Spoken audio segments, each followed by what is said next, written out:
Eric Barlet, bonjour. Bonjour. Nous sommes ici aujourd'hui à la cidrerie du Pilat. On vous a rencontré au marché de Noël à Andrézieux il y a quelques semaines et on avait vraiment envie de découvrir cet univers. D'une part la cidrerie, d'une autre part le Pilat, deux choses qui finalement vont bien ensemble. Comment est née la cidrerie du Pilat? La cidrerie du Pilat est née d'une idée dans un premier temps et d'un constat. Le constat était de se dire et d'observer qu'il n'y avait pas de... Il y avait beaucoup de pommes dans le Pilat, mais qu'il n'y avait pas de cidre jusqu'à présent. Et donc c'est donc un de mes associés, Hugo, qui avait cette idée il y a une dizaine d'années et qu'il avait partagée. Et du coup, cette idée était un petit peu restée en sommeil jusqu'à ce que voilà, je m'y intéresse un peu de plus près et que je la remette sur la table. Et du coup, voilà, on s'est pris au jeu, on a fait des essais avec les pommes du Pilat. Les essais nous ont plu et on a monté la cidrerie du Pilat. Quand on parle d'essai, est-ce qu'il y a une catégorie de pommes qui est spécifique ou alors on peut mettre n'importe quelle pomme? Alors, justement, l'idée reçue était de dire qu'il n'y avait que les pommes dites à cidre de Normandie ou de Bretagne qui pouvaient faire du cidre. Et donc, le premier essai, c'était de confirmer justement qu'avec les pommes de chez nous, les pommes de table, on pouvait faire un cidre tout à fait acceptable et plaisant. Et donc, c'est cet essai-là qu'on a validé et qui nous a permis de proposer justement un cidre avec les pommes de chez nous. On fait une petite page historique. On a dans l'histoire du cidre, on a toujours le cliché de la Normandie. Mais d'après ce que vous m'avez dit tout à l'heure, le cidre viendrait plutôt du Pays Basque. Alors c'est vrai que les Basques, les Normands et les Bretons se partagent un petit peu, enfin se chamaillent autour de l'origine du cidre et qui en a fait le premier. Mais c'est vrai que voilà, à l'origine, ce serait justement des marins basques qui l'auraient transporté jusque dans les régions bretonnes et normandes.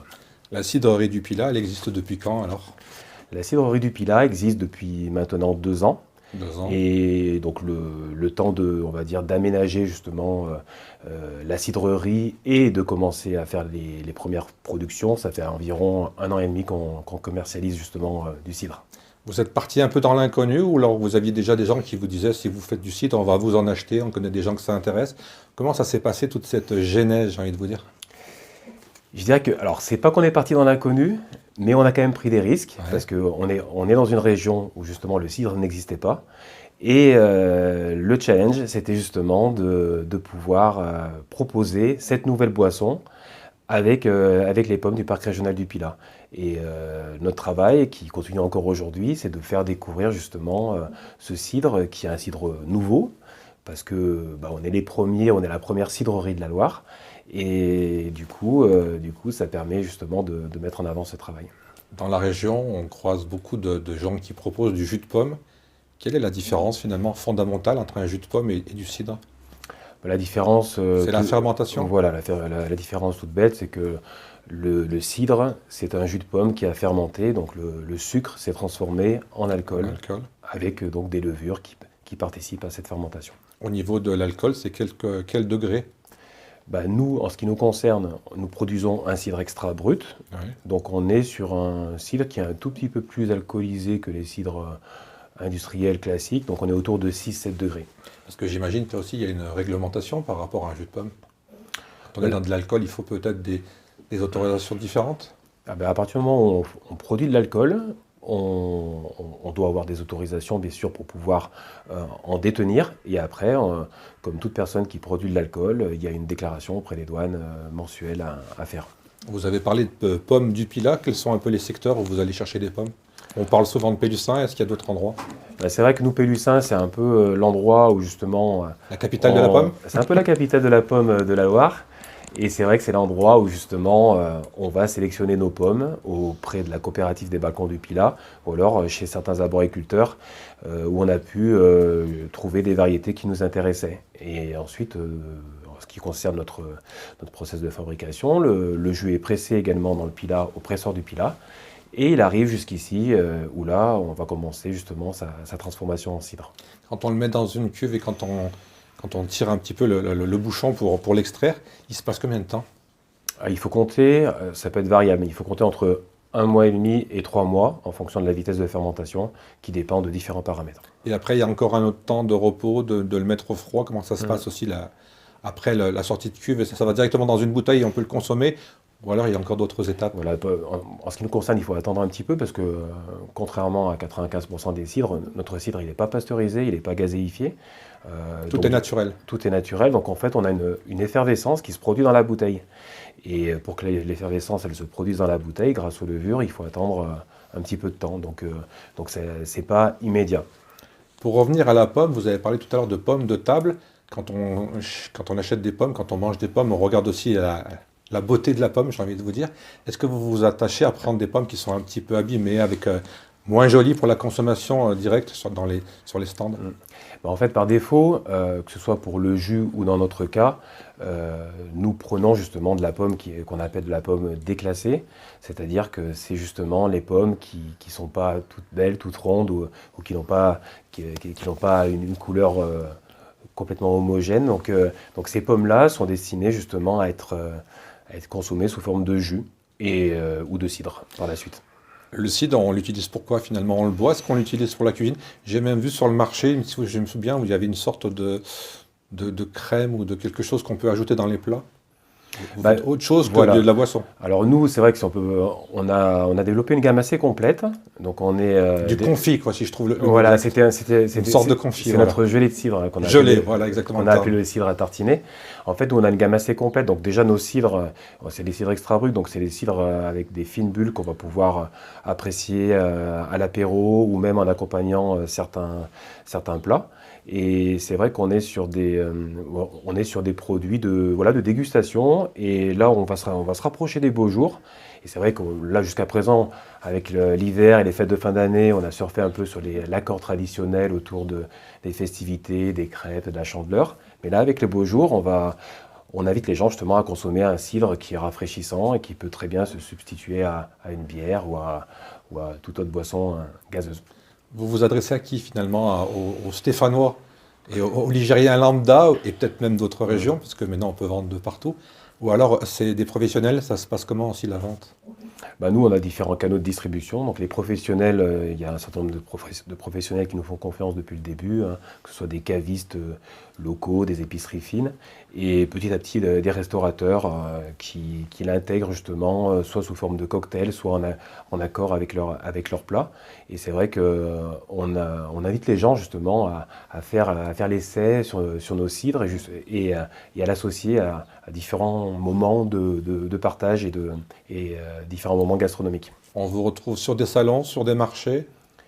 Nous, on a fait beaucoup de marchés de Noël, c'est là où vous nous avez rencontrés, notamment à Andrézieux. Mais par la suite, c'est vrai qu'on peut nous retrouver sur des salons des vins. On était au Kiwani à Andrézieux au mois de février. Là, on va être à Saint-Just-Saint-Rambert à la fin du mois.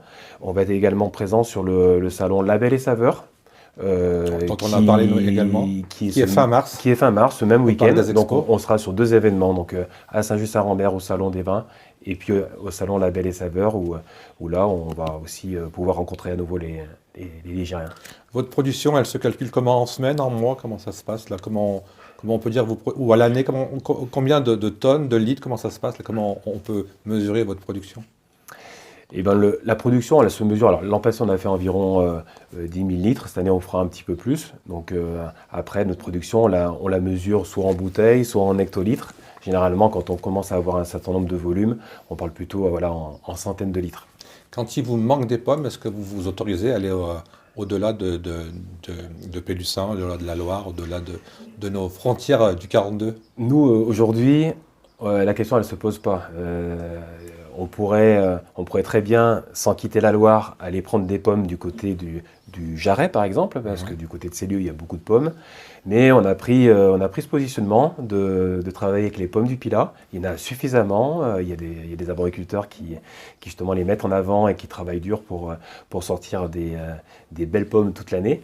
Et du coup, nous, ça nous fait plaisir de faire rayonner le parc à travers notre démarche. Vous avez aussi également votre lieu de production où vous faites des portes ouvertes une fois par mois, vous m'avez dit? Alors ici, on a donc la cidrerie, puis on a un point d'accueil. Et puis c'est vrai que depuis la fin d'année, là, à une fréquence de voilà, tous les 2 mois, on accueille les gens, on accueille le public, avec à chaque fois un thème différent, mais surtout dans l'idée de faire découvrir notre gamme et puis notre lieu de production. Parce qu'on est quand même une cidrerie urbaine, donc c'est ça qui intrigue et qui plaît justement aux gens, à nos visiteurs. Et donc l'intérêt, c'est de montrer aux gens justement qu'il se passe des choses à Saint-Étienne et que les portes sont ouvertes. Le cidre, c'est plus une boisson, là c'est un peu de l'humour, mais c'est plus une boisson féminine ou masculine? C'est une boisson de partage. Ouais. Donc après, c'est vrai que on est sur un cidre qui est plaisant. Le cidre, il a des vertus, enfin il a des propriétés Et qui vous plaisent. allez me dire des vertus pharmaceutiques? Non, quand même pas, mais c'est vrai qu'en fait, il a des propriétés qui plaisent justement aux femmes également, parce que c'est quand même la boisson la moins calorique. C'est aussi une boisson qui est naturellement sans gluten, donc c'est vrai qu'aujourd'hui, de par l'intolérance de certaines personnes au gluten et à la bière, eh ben, c'est une boisson qui peut être consommée assez facilement pour les gens qui voudraient retrouver justement quelque chose là-dedans. Et puis après, c'est une boisson qui est fruitée et qui est très désaltérante, donc voilà, mais qui plaît, voilà, aux hommes comme aux femmes. Quand on achète un produit, tout à l'heure, on a parlé de la couleur, de l'aspect qui donne envie. Est-ce que la couleur, elle change de la pomme par rapport au liquide finalement? Est-ce qu'on est obligé d'y mettre quelque chose ou alors est-ce que le liquide est neutre ou alors on y met des colorants? Comment ça se passe là aussi Nous, au niveau de l'arrivée dans le verre? Ouais, nous on met pas du tout de colorant. Par contre, on peut très bien observer une différence de teinte d'une cuvée à l'autre, de par justement la fermentation des pommes. Il peut avoir justement des marqueurs de couleurs qui sont légèrement différents. Et ça, c'est naturel. C'est les pommes et leurs propriétés qui font que justement on peut avoir quelques nuances. Et là aussi, on sort toujours la même qualité ou en fonction des achats de pommes, la qualité est différente? Nous, une pomme, elle va donner une typicité de cidre. Par contre, c'est vrai que d'une cuvée à l'autre, en fonction de la provenance de la pomme, il peut avoir des petites nuances. On n'est pas sur un produit industriel, on n'est pas sur un produit standardisé. Mais donc du coup, l'idée, c'est justement de pouvoir même des fois comparer les cuvées et comme on le ferait avec un vin notamment. Et quand on parle où on va parler de millésime. Nous, on n'en est pas là, mais par contre, c'est vrai qu'on a pu observer des différences intéressantes entre les cuvées, et c'est tout aussi sympa. L'ambition dans les semaines qui viennent, dans les mois qui viennent de la cidrerie du Pilat, c'est quoi? C'est de se développer, c'est de grandir, c'est de se faire connaître. C'est quoi finalement ce que vous avez besoin aujourd'hui? Nous, on a besoin de faire connaître ce produit, de le rendre, on va dire, Populaire, j'ai envie de vous dire. ouais, de le rendre populaire, parce Dans une ville comme Saint-Étienne. ouais, de le rendre populaire, de le rendre en fait que le cidre devienne une boisson qui soit bu tout à fait naturellement, comme on pourrait boire un verre de vin ou une bière. Aujourd'hui, notre but, bien sûr, c'est de se développer, de développer notre gamme. On a différents produits. On a rentré un pétillant de pomme sans alcool qui plaît beaucoup aussi. On a aussi un digestif à base d'eau de vie de cidre et de jus de pomme qu'on a appelé la Mistelle du Pilat. Et en fait, l'idée, c'est de montrer qu'on peut faire tout un tas de produits autour de la pomme et justement, et faire découvrir ça au plus grand nombre. C'est tous des produits qu'on peut retrouver sur votre site internet.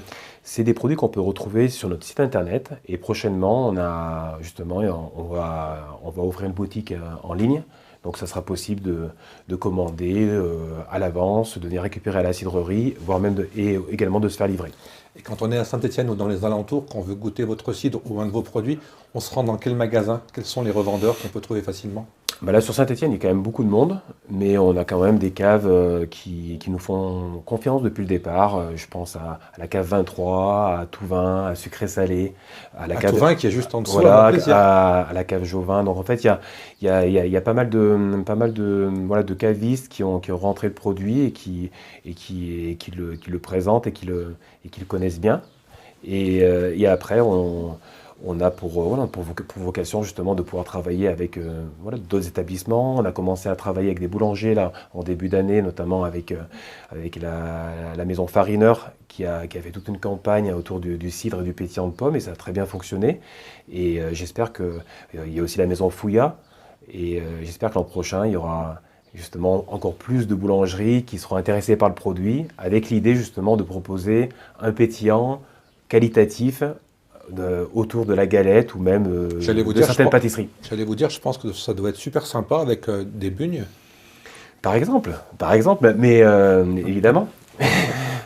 On peut aussi venir ici chez vous, là, à votre lieu de production, pour acheter des litres et pour acheter des produits. Oui, oui, bien sûr, sur rendez-vous. C'est sur rendez-vous, faut vous appeler. Voilà, il faut appeler à l'avance. Le numéro, il Il est trouvable sur Internet. Il est hein. trouvable sur Internet. Vous avez une page Facebook, vous avez un site Internet. On a une page Facebook, on a une page Instagram. Et puis on a sur Google, c'est très facile de trouver le numéro et de passer un coup de fil. Et on sera ravis de pouvoir accueillir les gens qui seraient intéressés pour récupérer des produits. Dernière question avant de vous laisser travailler. Les gens, quand ils goûtent le cidre sur un salon, sur un marché, quelle est la réaction? La réaction, c'est déjà, il y a une vraie curiosité par rapport au produit. Et un plaisir. Et un plaisir d'avoir un produit local. Et un plaisir d'avoir un produit local et une surprise aussi de découvrir un produit nouveau. Parce qu'on est sur un cidre qui est différent, hein, des cidres pas forcément industriels, mais même aussi différent des cidres normands et bretons. Et du coup, c'est une vraie découverte. Et du coup, il y a un échange qui s'opère entre les clients et nous et qui permet justement de partager ce moment de dégustation. Cédric, merci beaucoup. Un grand merci. Et puis on va aller goûter ces cidres. Avec plaisir.